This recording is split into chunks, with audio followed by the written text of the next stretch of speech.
La divination chez les Assyriens et les Babyloniens, par le docteur Georges Contenot, conservateur des antiquités orientales au musée du Louvre. Payot, Paris, 1940. Deuxième partie. Chapitre 6. Extispicine. Examen du foie. Hépatoscopie. Définition de la méthode. La divination par les viscères, extispicine, et notamment par l'inspection du foie des victimes, hépatoscopie, a été portée à un tel point de perfection par les Babyloniens et a joui d'une telle vogue dans l'Antiquité chez les peuples qui la leur avaient empruntée qu'on peut y voir leur divination type. L'astrologie avait été mise en œuvre par les Babyloniens. C'est par la suite, ailleurs que chez eux, qu'elle est devenue la méthode qu'on connaît aujourd'hui. Au contraire, l'hépatoscopie est une création babylonienne, portée à son summum par ses inventeurs et qui leur a peu survécu. Parmi les organes internes, le choix du foie comme organe mantique, sinon exclusif, on en consultait d'autres, du moins prépondérant, s'explique par le rôle que lui faisaient jouer les anciens. Le foie, siège de la vie, siège de l'âme. Pour les anciens, le foie est le siège de l'âme, le siège de la vie, les termes âme et vie étant considérés comme interchangeables. Cette vue n'est pas incompatible avec celle de certains primitifs qui placent le siège de la vie dans le sang, en raison de la masse du foie, gorgée de sang, qui s'impose plus à l'attention que le cœur lui-même lors de l'ouverture du corps. C'est plus tard qu'on en vient à mettre le siège de l'âme et de la vie dans le cœur, puis dans le cerveau. À la fin du 5e avant Jésus-Christ, Hippocrate se rallie à cette théorie. Mais ceci ne détrône pas le foie. Tandis que les émotions nobles, comme le courage, sont localisées dans le cœur, les autres, comme les passions et les désirs, le sont dans le foie. Au début, le foie est siège unique de la vie, et la poésie grecque continue à reconnaître au foie cette fonction. Certains mythes eux-mêmes, comme celui de Prométhée et de son vautour, sont une application de cette croyance. Pour les Hébreux, il en est de même. Ils placent la vie dans le cœur, mais sans oublier la mention du foie, en souvenir de la vieille théorie qui tente à être remplacée. Le psalmiste 16:9 dira, début de citation, « Mon cœur est content et mon foie exulte. » Fin de citation. Le foie ou la vésicule biliaire, siège de la vie, sera tout indiqué pour rendre la vue, manifestation de la vie, par exemple dans l'histoire de Tobie. Chez les Arabes, comme chez les Hébreux et les Grecs, les poètes invoquèrent le foie en même temps que le cœur comme siège de l'âme, de la vie. Un père appellera son fils « le sang le plus profond de mon foie ». Un amant délaissé gémira « En me souvenant des jours passés avec elle, je courbe sur mon foie, de peur qu'il ne se rompe. » Et l'on dira bizarrement des enfants « Nos enfants, au milieu de nous, sont nos foies marchant sur le sol. » Les Arméniens emploient l'expression « foie brisé » ou nous dirions « cœur brisé ». Ces expressions proviennent du rôle secondaire qu'on attribue au foie, aussi bien chez les Arabes que chez les Syriaques, qui est d'être le siège de la vie végétative, tandis que le cerveau est celui de la vie psychique et le cœur celui de la vie animale.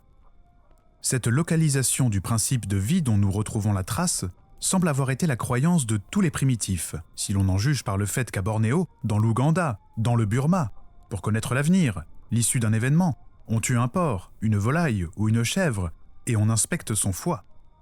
Telle fut la croyance des Babyloniens, mais sans exclusivité par la suite, puisque l'on trouve dans les psaumes fréquemment répétées les paroles suivantes, adressées aux dieux. Début de citation. « Puisse ton cœur être pacifié, puisse ton foie être apaisé. » Fin de citation. C'est justement parce que cette croyance dans le foie, siège de vie, est antérieure à celle du cœur, siège de vie, que les Babyloniens ont développé un procédé mantique de l'inspection du foie. D'ailleurs, des textes de haute époque s'y rapportent.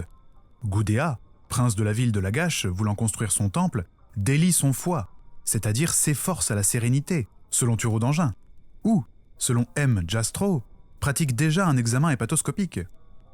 Par ailleurs, nous voyons le signe cunéiforme qui représente le foie désigner aussi le présage. Bar signifie kabitu, foie, et pirishtu, présage. Le foie de l'animal reflète la volonté du dieu.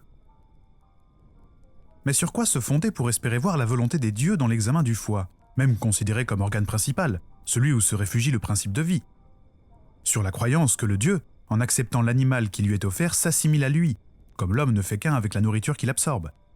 L'âme du dieu, l'esprit de l'animal sont en parfait accord, et le foie de l'animal sacrifié, siège de la vie, de l'âme de cet animal, devient la réplique de la vie, de l'âme du Dieu, donc de son esprit et de ses pensées. Si l'on peut déchiffrer les indications fournies par le foie de l'animal, on connaîtra les intentions du Dieu, car l'esprit du Dieu se reflète dans le foie sacrifié, comme une image dans un miroir, selon l'expression de Platon dans un passage du Timée traitant de l'hépatoscopie.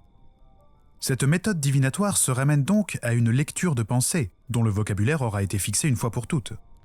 C'est que cette théorie, certainement applicable aux Babyloniens pour expliquer l'établissement de leurs croyances dans ce procédé mantique, ne se trouve exposée qu'à une époque plus basse que la leur. Une question se posa même, et Cicéron l'a noté, de savoir si la conformation intérieure de l'animal était préétablie, et si le Dieu guidait le sacrificateur dans le choix de la victime qui devait donner la réponse, ou si la victime prenait les caractères qui convenaient à la réponse, par modification de ses organes anatomiques sous l'influence de la divinité. Cette théorie était celle des aruspices étrusques, et Porphyre y donne 3 solutions. Premièrement, ou c'est le Dieu lui-même qui modifie les organes de l'animal. Deuxièmement, ou c'est un génie. Troisièmement, ou c'est l'âme de la victime qui, en quittant le corps, laisse la trace de sa pensée sur les organes. Ce qui rend vraisemblable que la théorie de la similitude entre l'esprit de la victime et l'âme du Dieu fut bien celle de Babylone est l'harmonie que les Babyloniens reconnaissent entre le monde terrestre et le monde céleste. Cette harmonie, que caractérisent les familles divines, conçues à l'image des familles humaines, trouve son application dans certains faits de magie sympathique. La libation sur des feuillages qui doit provoquer la pluie, les talismans représentant l'union d'un couple humain, ou mieux, la consommation de l'union entre prêtre et prêtresse, représentant le grand Dieu et la grande déesse, pour que dans le ciel cette union s'accomplisse et que, par sympathie, la terre en bénéficie sous forme de fertilité des plantes et de fécondité des familles et des troupeaux. Quoi qu'il en soit de la théorie des Babyloniens pour légitimer leurs croyances, ils lui ont abondamment sacrifié. Le caractère particulier, délicat de cette mantique, exigeait des études de 2 ordres. Pratique, pour l'identification des signes sur l'organe inspecté, théorique, pour la connaissance des présages que les signes indiquaient. Tablette cunéiforme hépatoscopique. Il existe un nombre considérable de tablettes traitant de l'hépatoscopie. Ces tablettes ont été longtemps méconnues. On les attribuait à d'autres mantiques, notamment à la dactyloscopie, en raison de ce qu'une partie du foie, le processus pyramidalis, est appelé le doigt du foie.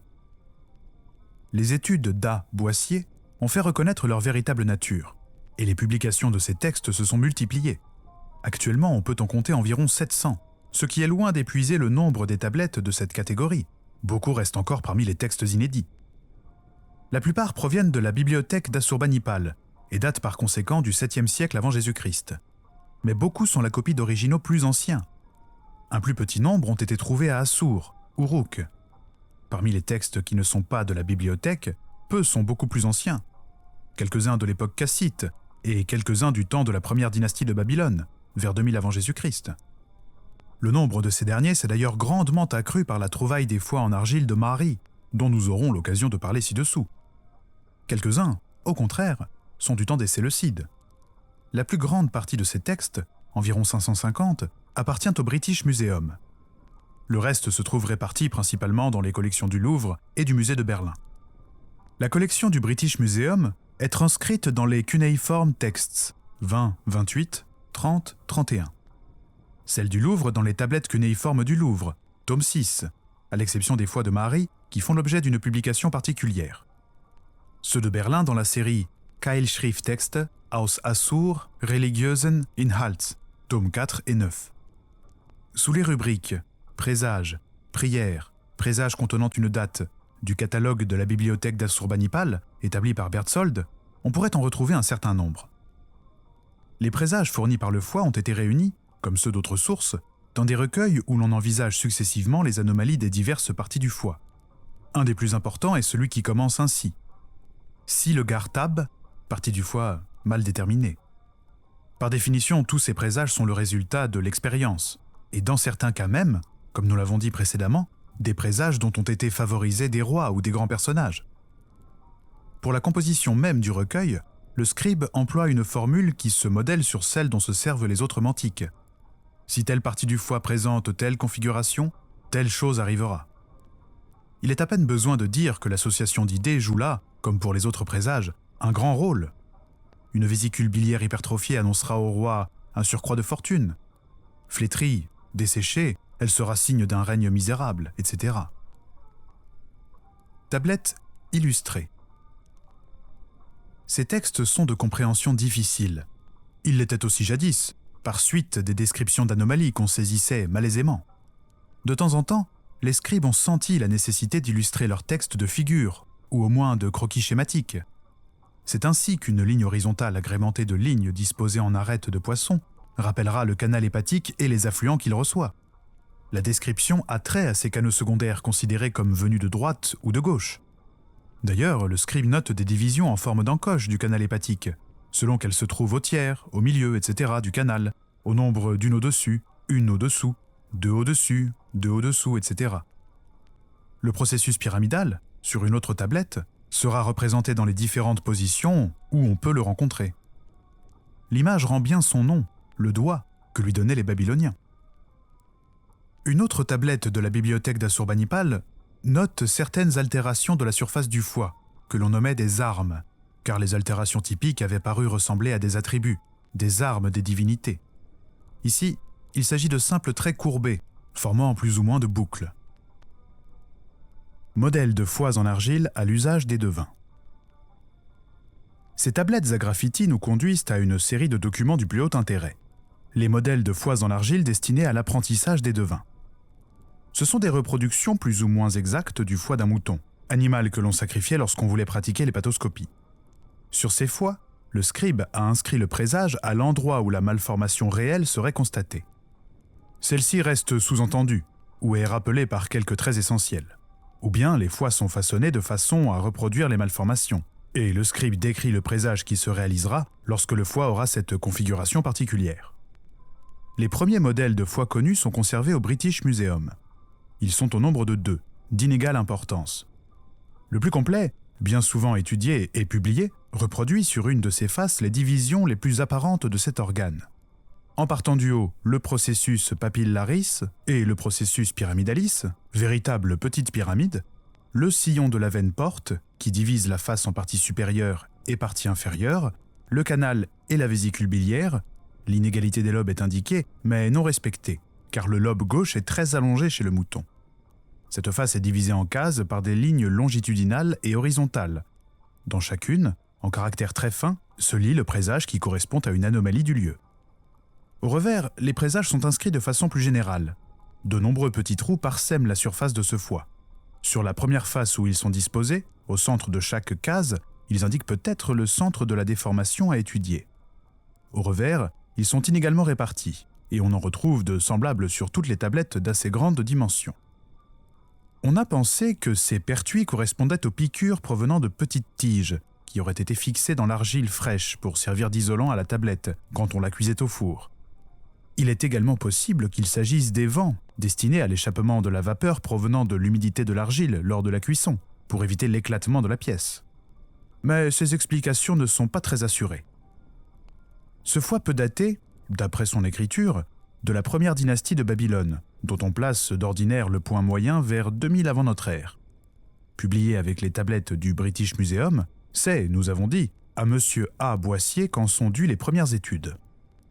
Les fouilles exécutées en Asie mineure, à Boghaz Kewi, sur le site de Hattu, l'ancienne capitale de l'Empire hittite, ont fait découvrir un certain nombre de ces modèles. Leur forme est beaucoup plus approximative. Les présages sont inscrits sur de larges espaces de la surface, comme dans le cas de la seconde face du foie du British Museum. Certaines malformations ont été représentées au trait, comme sur les tablettes que nous avons déjà citées ci-dessus. Ces modèles, les dernières fouilles de Boghaz Kewi en ont encore donné un exemplaire inédit, ont été publiés dans la collection du musée de Berlin. Un autre spécimen, ce qui prouve la diffusion de cette mantique, a été récemment découvert dans les fouilles de Megiddo, en Palestine. La série de ces modèles la plus importante, puisqu'elle se compose de 32 numéros, provient des fouilles exécutées à Tel Hariri, sur le Moyen Euphrate, par M. A. Parro. Tel Hariri, près d'Abou Kemal, correspond à l'ancien site de Mahari, capitale d'un royaume qui fut détruit par Hammurabi, roi de la première dynastie de Babylone. Ces documents sont donc au moins de la date du foie le mieux conservé du British Museum, probablement plus ancien. Leur écriture les apparentant à l'époque de la dynastie d'Issine, à laquelle la première dynastie de Babylone mit fin. Le procédé de reproduction est ici tout différent. Ce ne sont pas des foies normaux, identiques, sur lesquels le scribe a indiqué au trait l'anomalie qui portera le présage. Ce sont des foies anormaux, modelés de façon à ce que l'anomalie soit très apparente, et le scribe n'ayant plus besoin de la décrire, inscrit seulement le présage dont il faut tenir compte lorsque le foie aura cette configuration. Le Louvre possède un modèle de foie analogue de provenance indéterminée. De telles études ont eu comme conséquence une connaissance de plus en plus parfaite de l'organe envisagé, et nous aboutissons ainsi à une nomenclature des parties du foie d'une grande richesse, dont nous devons dire quelques mots. Nomenclature des parties du foie. Les Sumériens, premiers habitants de la Mésopotamie, en furent aussi les premiers civilisateurs. À eux est due l'invention de l'écriture qui, représentant au début les objets, est devenue par des formations successives l'écriture cunéiforme. La langue sumérienne était fort différente de l'akkadien, assyro-babylonien, langue des Sémites qui absorbèrent plus tard les Sumériens et empruntèrent leur écriture, mais en traduisant dans leur propre langue les signes que les Sumériens nommaient déjà d'après la leur. C'est ainsi que nous voyons le foie porter différents noms. Les mots en majuscules sont sumériens. Ur, rendu par le signe qui a les lectures Har, Mur, Kin. Ce signe est lu Kabitu en sémitique. Ba, rendu par le signe Esh, Sin, plus particulièrement la surface du foie, Pantu. Bar, rendu par le signe Bar, Mash, qui signifie en même temps le foie et l'oracle, Pirishtu, car le signe Bar a aussi la valeur de trancher, décider. Les lobes sont désignés par le mot Kapu, L. Il y a un lobe de droite, Sha Imitti, un de gauche, Sha Shumeli. Les diverses parties du foie sont Shu, Si, le doigt, Ubanu en sémitique, c'est le processus pyramidalis ou caudatus, l'obule de Spiegel, qui a une base et une tête, Shag Ur, Resh Kabiti. Mash et Shu Si Tour, le petit doigt, désignaient sans doute le processus papillaris. Tsi, en sémitique Martou, la mère, est la vésicule biliaire. La bile est les os, mais de la vésicule. Na, sans doute le nom du canal cystique. Gir, le canal hépatique, Niptu. Mais Ni, le canal cholédoque. Gar Tab, la porta hepatis, Nasraptu. Dan, la veine porte, Dannanu ou Danu. Tu, le bord du foie. Id Tu, la fosse de la vésicule biliaire. Id Bar ou Our, la fosse de la veine ombilicale. À part le nom de la vésicule biliaire, aucun autre n'est certain. Les deux schémas que nous en donnons, dus à deux assyriologues différents, en sont la preuve. Certaines zones pouvaient être délimitées sur les lobes, et plusieurs portent le même nom que les parties du foie. Ce sont le Na ou le Kidu, Manzazu, lieu, place, station, les Gir, Padanu, chemin, route, sentier, les Buru, Dihu, dépression de la surface, les Gishku, Zibu, armes, figures en relief produites par les veines, ainsi nommées parce qu'elles ressemblaient aux armes ou symboles des dieux. La dépression du canal hépatique détermine une partie haute, peut-être la couronne, le bonnet du foie, et une partie basse. Les textes hépatoscopiques restent de pratiques différentes, en raison de la terminologie qui est d'une richesse pléthorique.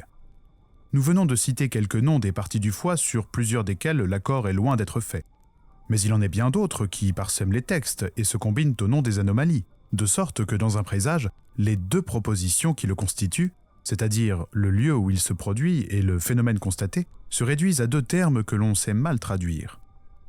Remarquez que, le plus souvent, parties du foie et anomalies sont désignées par comparaison avec des objets connus, joue, couronne, etc., ce qui ne conduit pas plus loin dans l'explication.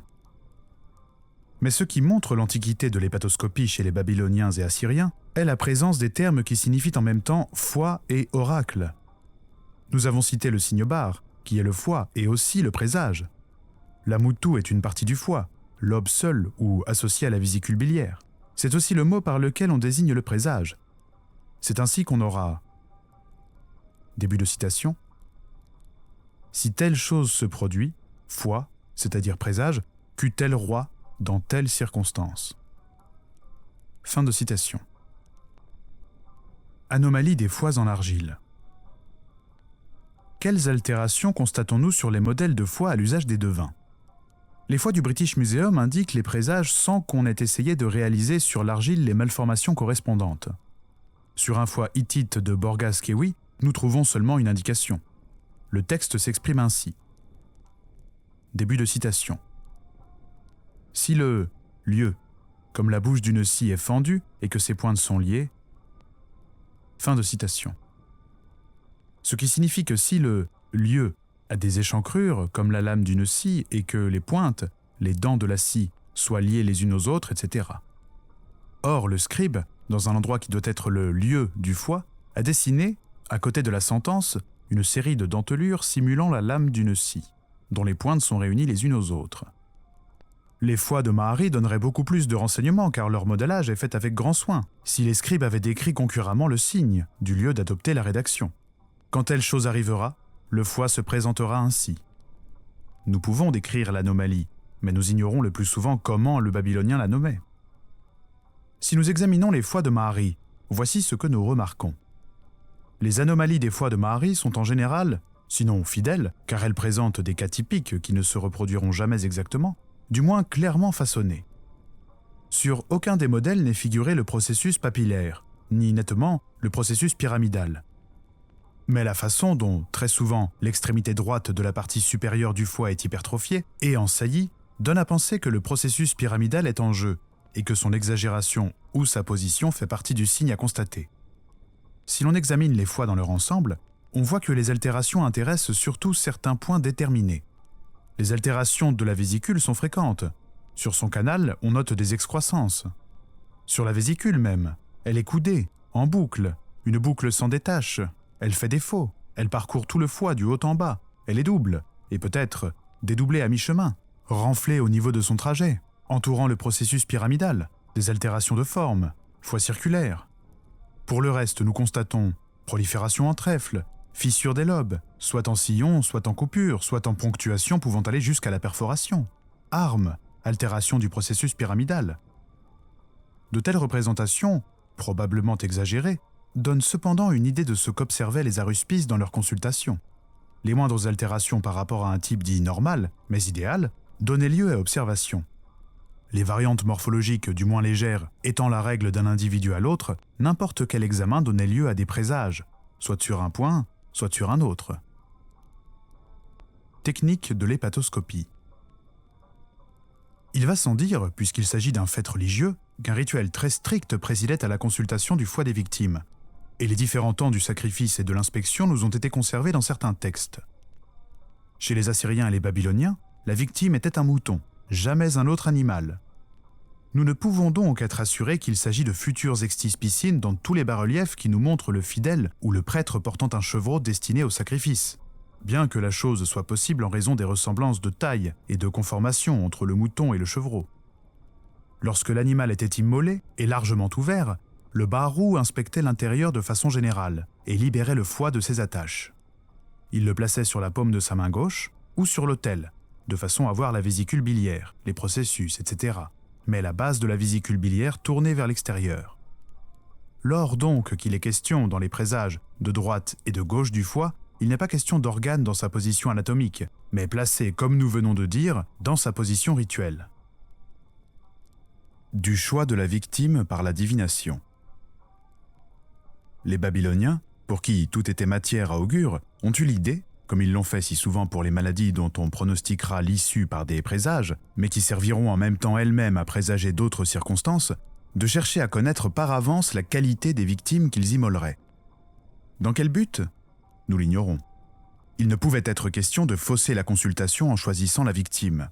Peut-être de mieux connaître la volonté du Dieu, si la victime, à l'examen, ne répondait pas à ce que les présages permettaient d'en attendre. Début de citation. Si le mouton a les poils d'un chien et que son museau soit noir, il n'a pas de vésicule biliaire. Si le mouton a l'aspect d'une gazelle et que sa toison soit semblable à celle d'un petit agneau, il n'a pas de doigt du foie. Si le mouton a l'aspect d'un mouton de sacrifice et que sa toison est tachetée, il n'a ni vésicule ni processus pyramidal. Si le mouton a l'aspect d'un mouton de sacrifice et que ses pattes sont extrêmement longues, s'il a une tête rappelant celle du cheval, il a 2 vésicules. Si le mouton a l'aspect d'un mouton de sacrifice, et que ses pattes soient démesurées, et que sa queue soit longue, il a 3 vésicules. Si le mouton a un museau de chien, et que ses sabots soient petits, il a 2 doigts. Si le mouton a un museau de chien, et que ses yeux louches, il a 3 doigts. Si le mouton a l'aspect d'un cerf, et que ses yeux soient jaunes, il a 2 doigts. Si le mouton a l'aspect d'un cerf et que ses cornes soient longues, il a 3 doigts. Si le mouton a l'aspect d'un cerf et que ses cornes soient courtes, il a 3 vésicules et 3 doigts. Fin de citation. Représentation de scène d'hépatoscopie ? Possédons-nous la représentation d'une scène d'hépatoscopie ? Je n'en connais aucune. Certains monuments ont trait à des sacrifices, mais de toute autre nature. Sur la stèle des vautours, l'avant-train d'un bœuf ligoté et placé sur le dos est parfaitement conservé. Auprès de lui sont les ustensiles nécessaires à la libation. Rien d'hépatoscopique. D'abord, l'arrière-train de l'animal fait défaut, et puis nous avons affaire à un bovidé.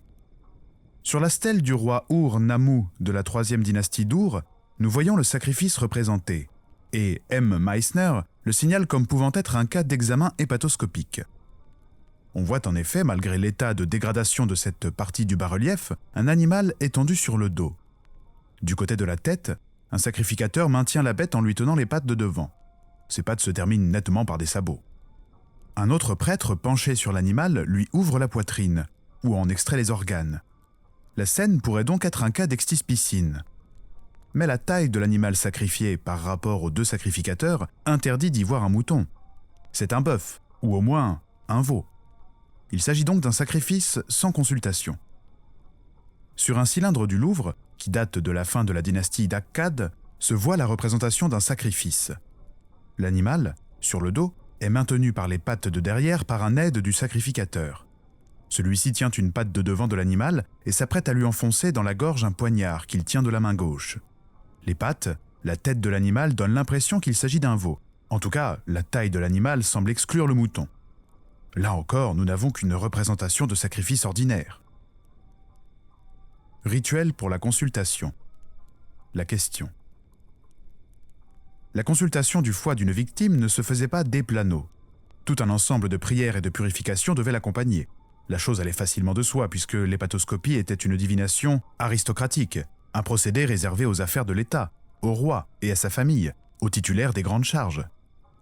Le consultant avait tout le loisir et tous les moyens de suivre un rituel compliqué, long et aussi fort dispendieux. La cérémonie se déroulait ainsi. Avant les libations et le sacrifice, les prêtres plaçaient devant la statue du dieu une tablette contenant la question posée à la divinité et accompagnée de prières. De véritables recueils de formules existaient, formules dont on avait sans doute expérimenté l'efficacité et où le nom du questionneur était laissé en blanc. Les barous choisissaient dans ces formules celles qui leur semblaient le mieux répondre aux cas indiqués. Retour des mêmes questions puisqu'il s'agit de mêmes consultations royales pour affaires d'État. Ils y inséraient les noms nécessaires. La prière demandait au dieu un oracle véridique. Nous avons vu dans Homère la croyance aux songes vrais et aux songes trompeurs. Décrivait la question, puis venait la formule « hésib », signifiant « laisse »,« écarte »,« ne tient pas compte de ». Et, énumérant à la suite de cette formule quelques-uns des manquements possibles dans le rituel, suppliant ainsi le dieu de ne pas s'y arrêter, de passer outre, et de ne s'intéresser qu'à la question qui, pour plus de sûreté, était répétée en abrégé à la fin de la demande. À titre d'exemple, nous donnons le texte d'une question posée par le roi Assurbanipal au dieu Shamash. Nous avons déjà reproduit ci-dessus quelques lignes de la prière, touchant l'impureté possible du sacrificateur. Début de citation. Shamash, grand seigneur, toi que j'interroge, réponds-moi favorablement. Nabu Shah Rutsour, le Rabshak, est parti avec les soldats, les chevaux et les troupes d'Assurbanipal, roi d'Assur, tous tant qu'ils sont, pour reprendre les villes fortes d'Assur, que les Manéens ont enlevées. Reprendra-t-il ces villes fortes, soit par des paroles de paix et par un abord amical, soit par la guerre et le combat, par la force ou par la ruse de quelqu'un de ceux qui sont avec lui? Ta grande divinité le sait. Par l'ordre, par la bouche de ta grande divinité, ô Shamash, grand seigneur, est-ce prononcé, fixé? Le voyant n'aura-t-il pas une vision? L'écoutant n'entendra-t-il pas un oracle? Ne fais pas attention si le jugement de ce jour doit être bon ou mauvais. parce que le jour est faste ou néfaste. Ne fais pas attention si quelque chose d'impur a touché les victimes. Ne fais pas attention si une impureté a souillé le sanctuaire où ont lieu les visions. Ne fais pas attention si dans ce lieu, un objet impur a été vu. Ne fais pas attention si le mouton offert à ta grande divinité pour une consultation est imparfait, défectueux. Ne fais pas attention si celui qui touche le mouton a revêtu comme vêtement de dessus son vêtement liturgique, s'il a mangé, bu, employé en onction, s'il a touché ou foulé quelque chose d'impur. Ne fais pas attention si moi, le devin, ton serviteur, ai revêtu comme vêtement de dessus mon vêtement liturgique, si j'ai mangé, bu, employé en onction, si j'ai touché ou foulé quelque chose d'impur, si j'ai vu une vision dans la frayeur et l'épouvante, si on a énervé et dominé la vigueur de mes mains, si une prière a échappé à ma bouche. Je te demande, ô Shamash, grand seigneur, puisque Nabour Sharoutsour, le Rabshak, est parti avec les soldats, les chevaux et les troupes d'Assurbanipal, roi d'Assour, tous tant qu'ils sont pour reprendre les villes fortes d'Assour que les Manéens ont enlevées, s'il reprendra ces forteresses, soit par les armes, la guerre et le combat, soit par une bonne parole d'alliance, par un stratagème d'un de ses serviteurs, tous tant qu'ils sont. Au-dessus de ce mouton, manifeste-toi, produis une manifestation de faveur véritable, de présage heureux, d'après les chairs examinées. Une parole gracieuse de bienveillance, de la bouche de ta divinité auguste. Que je puisse voir cela. Vers ta grande divinité, ô Shamash, grand Seigneur, que ma prière s'élève, que ta divinité rende un oracle.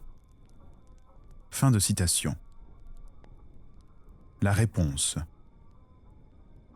Lorsque le sacrificateur avait immolé la victime, l'avait ouverte, il notait d'abord l'aspect des entrailles, leur couleur, puis, en levant le foie, inspectait les parties qui l'entouraient, ce qu'on appelait le palais du foie. C'est alors que, plaçant le foie sur sa main gauche ou sur une table dans la position que nous avons dite, il en notait les particularités. Mais à partir de ce moment, l'examen était externe. Le couteau n'intervenait pas pour fendre le foie ou le couper en tranches. L'inspection portait successivement sur le lieu, le canal et la vésicule biliaire, sur les chemins, sentiers, et la glande lymphatique. L'examen des deux processus, pyramidal et papillaire, se faisait en même temps. On y ajoutait le résultat de l'inspection du palais du foie et des intestins adjacents. Nous reviendrons sur ce point. Fin de cette partie du chapitre. Je vous rappelle que ce podcast est réalisé en toute indépendance et sans publicité. Aussi, je vous invite, s'il vous a plu, à le soutenir par un don en vous rendant sur la page Tipeee, dont le lien est en description. Je vous donne rendez-vous très bientôt pour la seconde partie de ce chapitre hépatoscopique.